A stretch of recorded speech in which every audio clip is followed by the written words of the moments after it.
우리가 같은 시대에 살고 같은 교회에 다닌다고 할지라도 믿음은 사람마다 다릅니다. 몇 대째 신앙 가문에서 살았고 또 부모가 목회자이고 장로라고 할지라도 믿음이 형편없어서 별것도 아닌 어려운 일을 만나고 크게 낙심하고 염려하는 그런 성도들도 있고요. 또 주변에 예수 믿는 사람이 한 사람도 없고 그를 위해서 기도해 주거나 하는 사람이 없는데 오히려 예수 믿는다는 이유로 가족 중에서 핍박을 받으면서도 그의 믿음이 세속적인 세상 가운데서 휘둘리지 아니하고 세상과 타협하지 않고 아주 진실한 거룩한 믿음을 가진 성도들이 더러 있습니다. 오늘 말씀은 라합의 이야기인데요. 라합은 여리고 성에 사는 창녀입니다. 가족을 먹여 살리기 위해서 술도 팔고 웃음도 팔고 몸도 파는 여자입니다. 그러던 어느 날 이스라엘 백성의 하나님에 대한 소문을 듣게 됩니다. 그리고 생각하죠. 저 이스라엘 백성들은 나같이 밑바닥 인생인데 애굽에서 비참한 노예로 살던 백성인데 어떻게 애굽 제국을 무너뜨리고 애굽에서 나올 수 있었을까? 그들의 하나님은 이스라엘 백성들에게 다시는 노예로 살지 아니하고 자유인으로 살 수 있는 또 주인 되어 살 수 있는 나라를 가나안 땅에 세우신다고 하는데 그 하나님은 과부나 고아를 돌보시고 외국인과 나그네를 차별하지 않는 그런 나라를 세우신다고 하는데 과연 그런 나라가 가능할까? 나 같은 창녀에게도 그런 차별하지 않는 그런 나라를 경험하는 것이 가능할까? 그렇게 하실 하나님이라면 나는 그 하나님을 믿겠다라고 작정하고 일생 믿음으로 살고 또 믿음으로 결혼해서 가정을 꾸리고 믿음으로 신앙의 명가를 이루는 인물이 라합입니다. 그런 라합을 생각할 때에 우리는 우리 믿음의 부끄러움을 느끼게 되고 또 우리의 믿음의 도전과 반성을 가져오게 되는 것이죠. 이스라엘 백성은 지금 여호수아의 인도 아래 시딤이라는 곳에 진을 치고 있습니다. 지도를 놓고 보면 시딤 앞에 여리고 요단강이 있고요. 그 앞에 여리고 성이 있어요. 그러니까 눈을 들어서 바라보면 여리고 성이 보이는 것입니다. 여호수아는 두 명의 정탐꾼을 여리고 땅에 들여보내면서 그 땅을 탐지하고 여리고 성에 대해서 알아오라 그렇게 정탐꾼을 보내게 됩니다. 한편 여리고 도시에서는 이스라엘 백성이 이스라엘 군대가 진격해 올 것이라는 정보를 입수했기 때문에 초긴장 가운데 가장 높은 단계에 아마 경계 발령을 냈을 것입니다. 그런 정황에서 두 명의 정탐꾼이 기생 라합의 집에 유숙하게 되는데 1절 말씀이에요. 그들이 가서 라합이라 하는 기생의 집에 들어가 거기에 유숙하더니 여리고 도시에 여리고 성에 숙소가 라합의 집만 있는 것은 아니죠. 그러니까 여러 여관 여인숙들이 있을 것인데 두 명의 정탐꾼이 라합의 집에 들어가 유숙하게 된 것은 우연이 아닌 거예요. 거기에는 특별한 하나님의 인도하심이 있습니다. 하나님께서 하나님을 사모하는 하나님을 믿기로 작정한 라합을 정탐꾼을 통해서 찾아가신 것이죠. 하나님의 오묘한 인도하심이라고 생각을 합니다.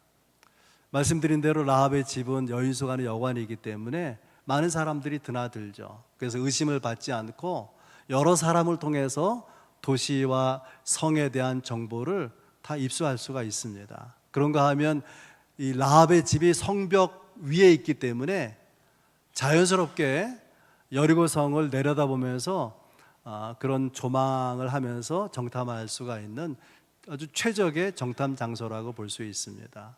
그런데 문제가 생겼어요. 이 두 명의 정탐꾼이 라합의 집에 들어온 것을 여리고 왕에게 누가 알려서 왕이 보낸 군사가 라합의 집에 들이닥치게 됩니다. 3절 말씀이에요. 여리고 왕이 라합에게 사람을 보내어 이르되 내게로 와서 내 집에 들어간 그 사람들을 끌어내라. 그들은 이 온 땅을 정탐하러 왔느니라. 들킨 거죠. 이 집에 숨어 들어온 것이. 라합이 어떻게 됩니까? 두 명의 정탐꾼을 내어주는 것이 자연스러운 것인데 6절에 보면 이미 지붕에 있는 3대 속에 숨겼어요. 이 두 명의 정탐꾼을.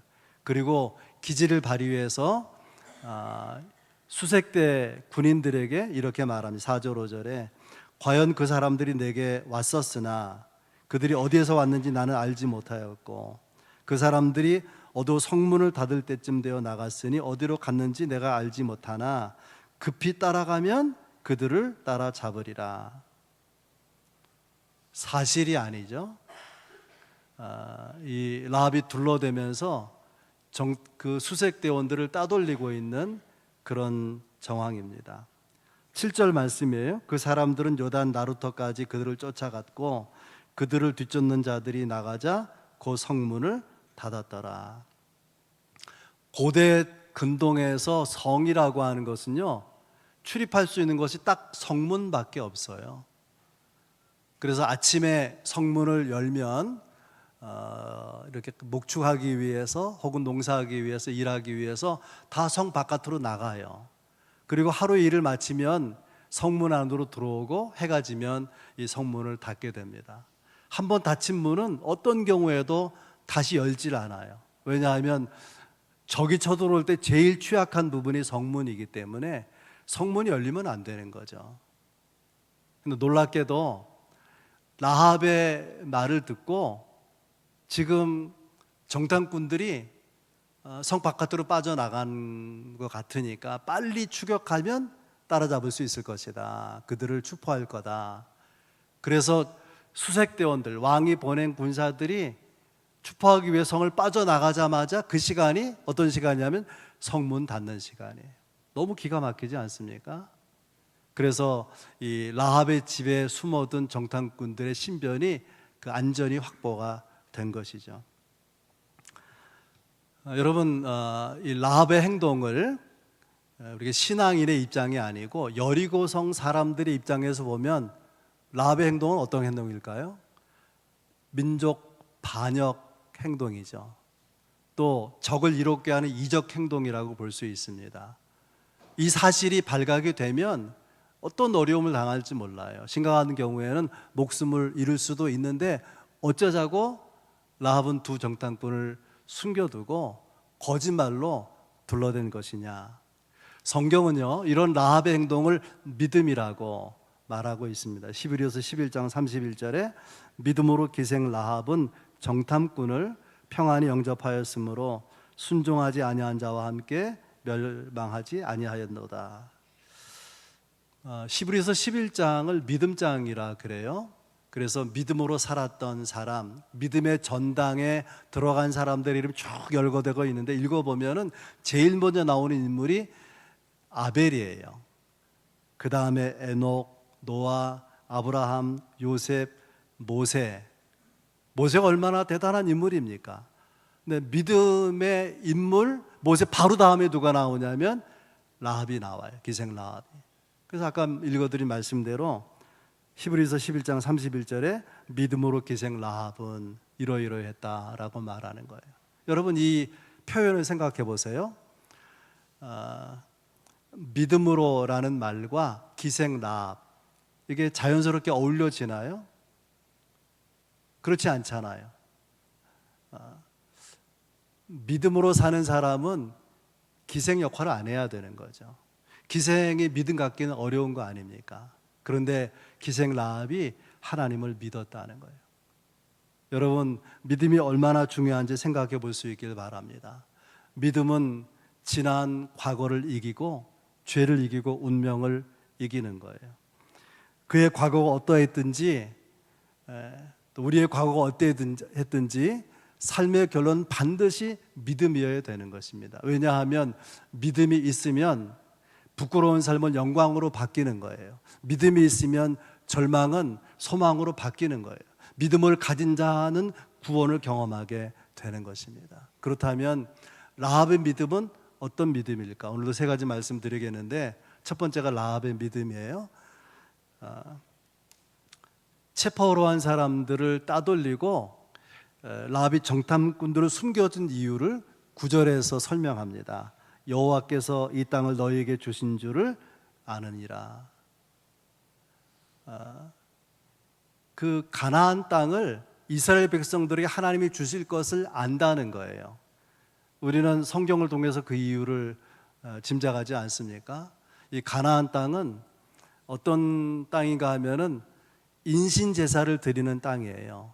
자기가 복을 받으려고 자기가 믿는 신에게 복을 받기 위해서 자식을 제물로 바쳐요. 그러면 되는 것입니까? 그런가 하면은 그들이 믿는 신앙, 그들의 신전에는 어떤 일이 벌어지냐면은 이제 제사를 드리기 위해서 남자들이 신전에 들어가잖아요. 그러면 신전 안에 여자 사제들이 그 남자를 맞아요. 제사 순서 가운데 그들과 이렇게 섹스하는 그런 순서가 있단 말이죠. 집단 이런 섹스가 이루어지는 그만큼 그 문화가 그 도시가 타락한 가운데 있었던 것이죠.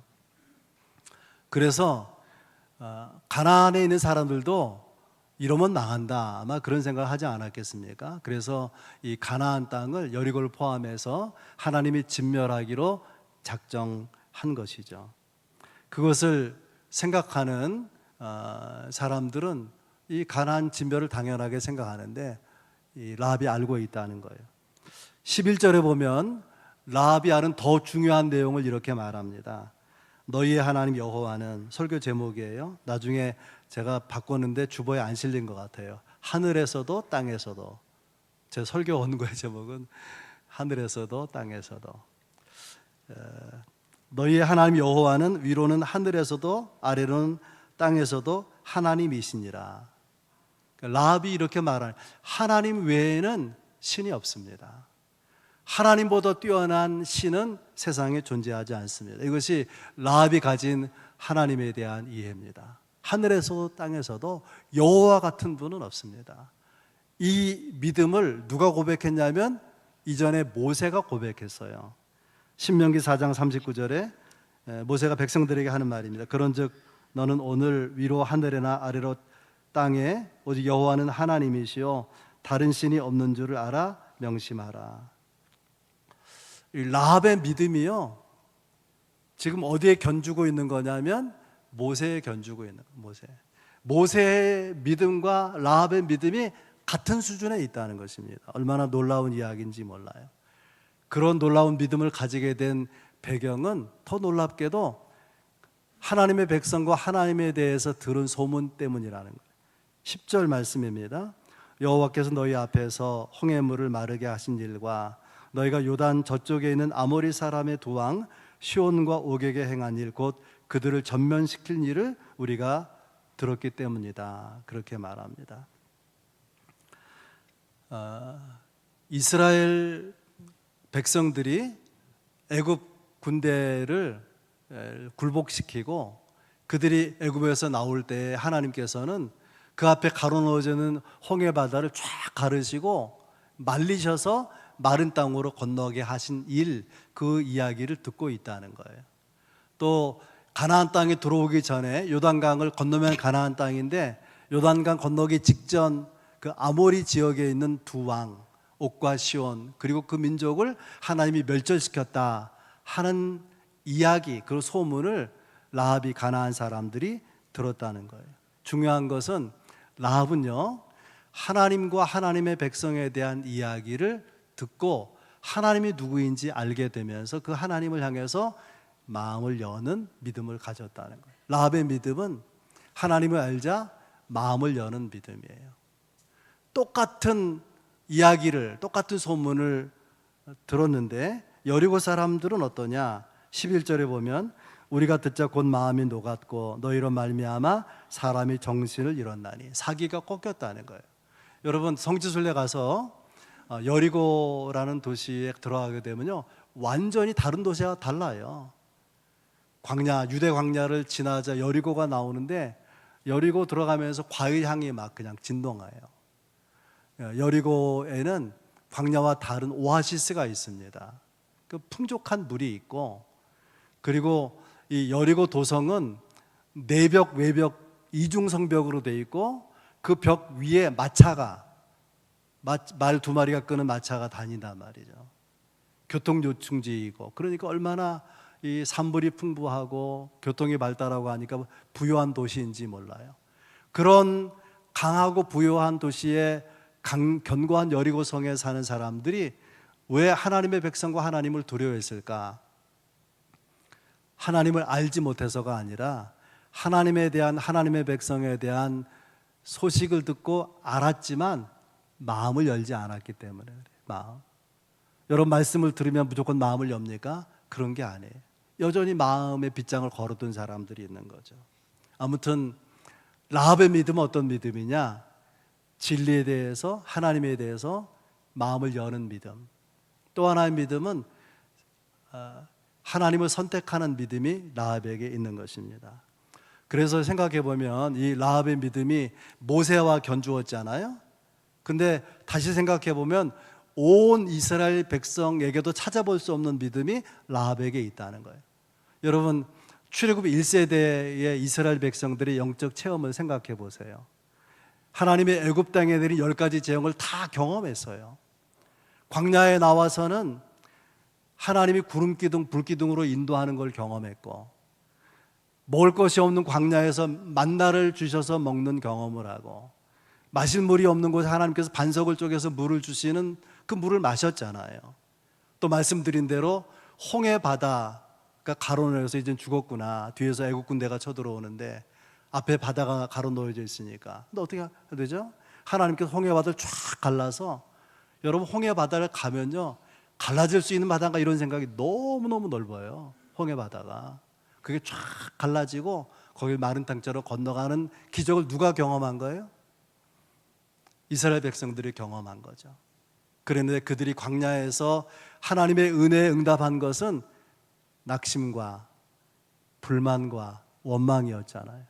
얼마나 기가 막힙니까?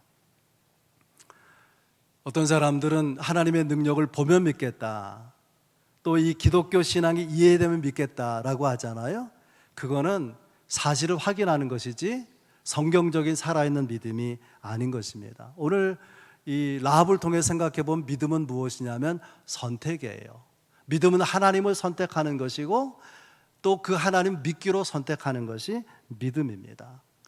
보지 못하기 때문에 믿지 못하는 것이 아니라 믿지 못해서 보지 못하는 거예요. 믿으면 하나님께서 보게 하시는 것입니다. 여러분 도마를 생각해 보세요.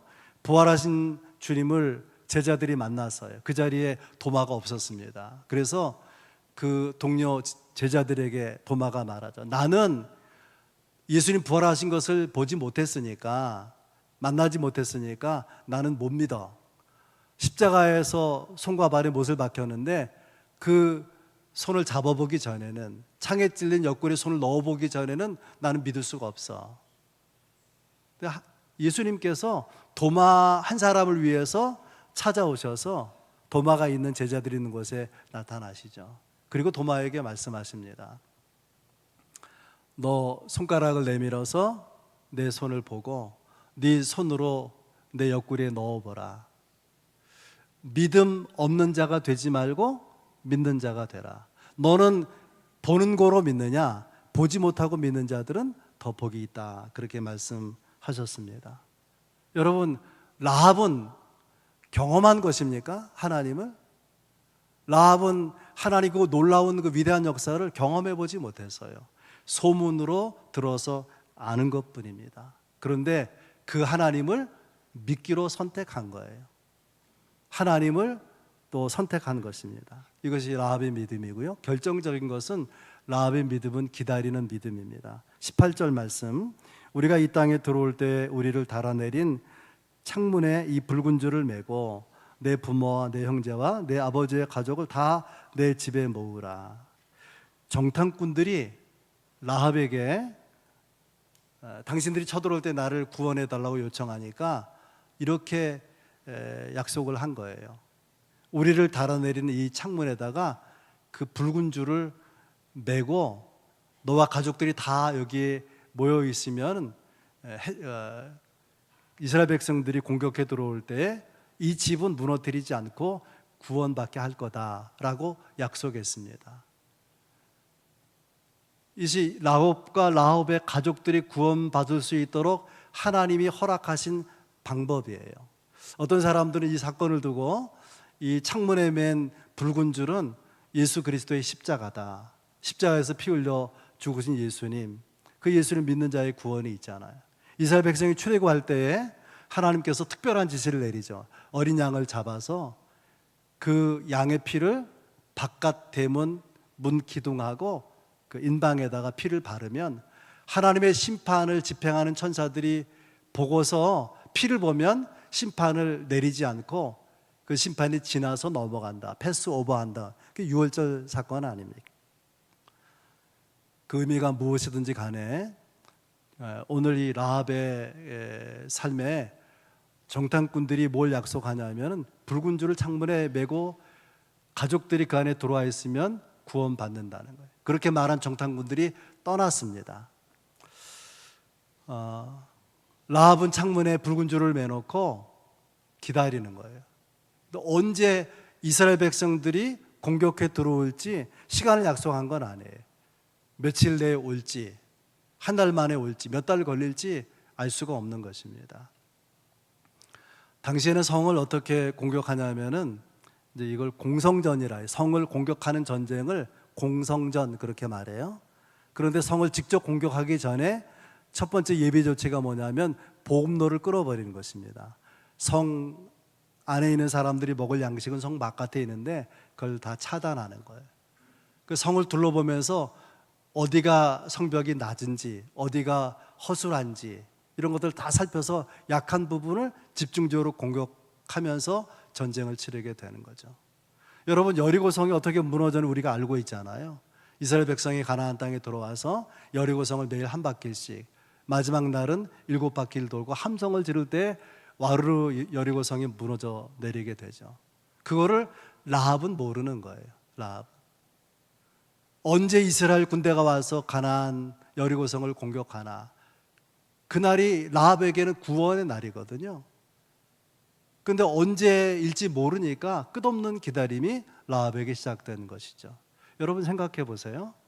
이 정탐꾼들이 가면서 주의사항을 하나 내렸어요. 그게 뭐냐면 붉은 줄을 창문에 메고 가족이 그 안에 있으면 사는데 혹시 가족 중에 집을 떠나서 거리에 돌아다니다가 이스라엘 군대를 만나 죽으면 우리가 책임 못 진다, 그런 거예요. 정탐꾼의 약속, 그 복음은 라합이 들은 거예요. 라합의 말을 라합의 가족들도 친척들도 다 동일한 느낌으로 비중으로 받는 건 아니잖아요.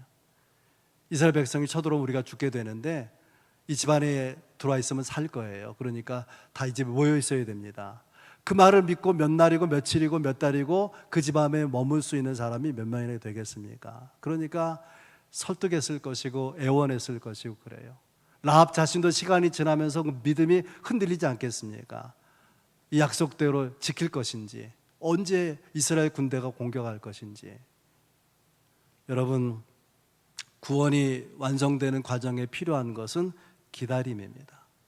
라합은 믿음을 새롭게 하면서 하나님의 구원이 완성되는 그때를 기다리고 있었던 것이죠. 여러분, 신앙은 기다림이에요. 기다림을 통해서 구원의 완성을 경험하는 여러분 될 수 있길 바랍니다. 두 번째 나누고 싶은 말씀은 라합이 정탐꾼들에 대한 요청을 했어요. 라합의 요청 12절입니다. 그러므로 이제 청하노니 내가 너희를 선대하였은즉 너희도 내 아버지의 집을 선대하도록 하라. 여호와로 내게 맹세하고 내게 증표를 내라. 어떤 단어가 눈에 들어오죠? 선대. 히브리어로는 헤세드라는 말이에요. 헤세드. 내가 당신들을 선대하였으니까 당신들도 나와 우리 아버지의 집을 선대해 달라, 그렇게 헤세드 달라고 말하는데요. 이 헤세드가 하나님의 사랑을 헤세드라고 말하잖아요. 그런데 이 헤세드라고 하는 히브리어는 우리말로 번역할 때 사랑으로만 번역되는 게 아니고 여러 단어들이 있어요. 은혜, 인애, 은총, 인자, 자비, 성실, 후대, 친절, 충성, 은덕, 다 이런 것들이 헤세드, 언어가 다 헤세드예요. 헤세드. 라합이 정탐꾼들에게 이렇게 말하는 거예요. 내가 정탐꾼 당신들에게 헤세드로 대했으니 당신들도 나와 우리 가정을 헤세드로 대해달라는 거예요. 헤세드는 어떤 사랑이냐면 긍휼이 가득한 사랑을 말하는 것입니다. 그러니까 지금 숨겨졌으니까 대가를 바라는, 보상을 바라는 그런 태도가 아닌 거예요. 긍휼과 자비를 구하는 낮은 마음으로 헤세드 사랑을 선대해달라고 말하는 것이죠. 그러니까 지금 라합은요, 두 정탐꾼 앞에서 어떤 자세를 가지고 있냐면 하나님을 생각하면서 그 앞에 낮아진 마음으로, 엎드린 마음으로 하나님의 헤세드를 약속해 달라고 요청하고 있는 것입니다. 13절에 보면 나뿐 아니라 내 형제들, 또 속해 있는 모든 가족들 다 일가친척을 그 목숨을 살려달라고 사정하게 되지 않습니까? 그러자 정탐꾼들이 약속하게 됩니다. 18절에 우리가 이 땅에 들어올 때 우리를 달아내린 창문에 이 붉은 줄을 매고 내 부모와 형제와 내 아버지의 가족을 다 내 집에 모으라. 계약을 체결하는, 조약을 체결하는 그런 내용이죠. 하나님의 구원의 방법입니다. 여러분, 우리가 어떻게 구원받죠? 예수 믿으면 구원받잖아요. 그래서 예수 그리스도가 구원의 방법인 것인데, 아무튼 라합은 이렇게 요청을 하고 자신이 살고 자신의 가족 친척이 다 구원받게 되는데, 생각해보면 라합의 집은 노아의 방주와 같아요. 노아 방주 안에 들어온 사람들이 노아 심판 가운데 살지 않습니까? 이 라합의 집은 노아의 방주와 같고 라합의 집은 구원의 통로가 된 것입니다. 마지막으로 여러분과 나누고 싶은 것은 결과적으로 그래서 라합이 어떤 복을 받게 되었느냐, 우리의 관심 아니겠습니까? 하나님에 대한 말씀, 복음, 진리를 듣고 알게 되자 마음을 열어요. 그 하나님 믿기로 선택하고 하나님의 은혜를 구하지 않습니까? 그래서 하나님이 라합의 삶에 역사하십니다. 한번 따라서 보겠습니다. 하나님이 역사하면 삶은 달라지고 만다. 하나님의 계획은요, 가나안 칠족속을 진멸하는 것이고 거기에 여리고도 포함되어 있어요. 여리고 안에 누구도 포함되어 있죠? 라합도 포함되어 있는 거예요. 그런데 라합이 하나님을 향해 마음을 열고 믿기로 선택하고 은혜를 구하니까 하나님께서 역사하시는 거예요. 그리고 그 진멸 계획을 수정하죠. 건물을 지을 때 설계도가 있잖아요. 설계도를 고치면 건물을 바꿀 수가 있는 거 아닙니까? 그런 것처럼 하나님의 계획을 수정하는 거예요. 라합 한 사람 때문에, 라합을 살리기 위해서. 거기서 끝나지 아니하고 라합은 어떤 복을 받느냐? 예수 그리스도 메시아의 족보에 들어오게 되죠. 마태복음 1장 1절에 보면 아브라함과 다윗의 자손 예수 그리스도의 계보라. 그 계보, 족보를 설명하는데 이 라합이 살몬이라는 남자하고 결혼하거든요. 살몬이 누구냐면 두 명의 정탐꾼 중에 한 사람이에요. 그 내용이 예수님 족보에 나옵니다. 마태복음 1장 5절 6절 살몬이 누구라고요? 라합의 남편이 된 사람. 살몬은 라합에게서 보아스를 낳고 보아스는 루sek에서 오벳을 낳고 오벳은 이새를 낳고 이새는 다윗 왕을 낳으니라. 살몬은 유다로 시작된 유다 지파의 7대손이에요. 7대손. 그런데 우리가 주목해 볼 인물은 그 라합의 남편이 살몬인데 살몬의 아버지가 주목할 인물이에요. 나손이라고 하는 분인데 이 나손이요, 하나님의 성전 회당에 각 지파에서 예물을 드릴 때에 대표자가 족장이 지휘관이 와서 예물을 드릴 때 가장 먼저 와서 예물을 드린 사람이에요. 가장 먼저. 그러니까 어떤 지도자보다도 믿음과 헌신이 좋았던 인물이라고 볼 수 있는 거죠. 그런가 하면 광야를 이렇게 이스라엘 백성이 이렇게 진을 이루고 나아갈 때 맨 선두에 선 지파가 유다 지파거든요. 유다 지파가 선두에 설 때 맨 앞에 있는 지도자가 누구냐면 나손이에요. 그러니까 나손은 헌신에 있어서도 첫 번째고, 앞에 대적을 만날지 뭐 제일 먼저 만나도 목숨 걸고 그 선두에 서 있는 인물이 나손이에요. 나손이 이 창녀였던 라합을 자기 아들의 아내로 허락하죠. 자기 며느리로 드리게 됩니다. 왜 그랬을까요? 그 유력한 가문에, 그 대단한 가문에 어떻게 사람들이 많을 텐데 왜 라합을 받아들였을까? 나손에게 있어서 가장 중요한 절대 가치는 믿음이에요. 다른 건 다 볼 것이 없는데 라합에게 뭐가 뛰어나죠? 믿음이 뛰어난 거예요. 그래서 모든 약점과 단점에도 불구하고, 허물에도 불구하고 라합을 며느리로 받아들이게 된 거죠. 여러분, 라합의 4대 후손으로 다윗이 태어나게 되고요, 다윗의 후손으로 예수 그리스도가 이 땅에 구주로 오시게 됩니다. 그러니까 라합은 예수 그리스도의 조상이 된 거죠. 여러분 생각해 보세요. 누가 누구 때문에 복을 받은 것입니까? 처음에는 라합이 남편 살몬, 시아버지 나손 때문에 이방 여인 중에 이방 여인, 창녀였던 사람이 인생이 바뀌었잖아요. 근데 나중에 가면 어떻게 되죠? 이 라합 때문에 라합의 남편과 시아버지가 예수 그리스도 메시아의 계보에 들어가게 된 거 아닙니까? 뭐가 중요한 거예요? 믿음이 중요한 거예요. 학력이 중요한 게 아니라, 우리의 무슨 과거가 어떠했든지 간에 하나님은 믿는 자를 소중히 여기는 것입니다. 라합은 불행했던 과거를 가지고 있는 사람이지만은 하나님에 대해서 알게 되면서 마음을 열고 하나님을 받아들이고 하나님만 믿기로 선택하고 그분의 은혜만을 구하게 될 때에, 그가 어떤 과거를 가졌든지 간에, 어떤 환경 가운데 놓여 있든지 간에 그 한 사람을 위해서 정탐꾼을 보내시는 거예요. 찾아가 만나주시고 그리고 축복하시는 것입니다. 여러분의 과거가 어떠하든지 어떤 형편에 놓여 있든지 하나님이 귀하게 여기는 건 믿음입니다. 라합 같은 믿음으로 여러분의 인생에 변화가 일어나고 여러분의 삶 가운데 축복과 물고가 트이기를 주의 이름으로 축복합니다.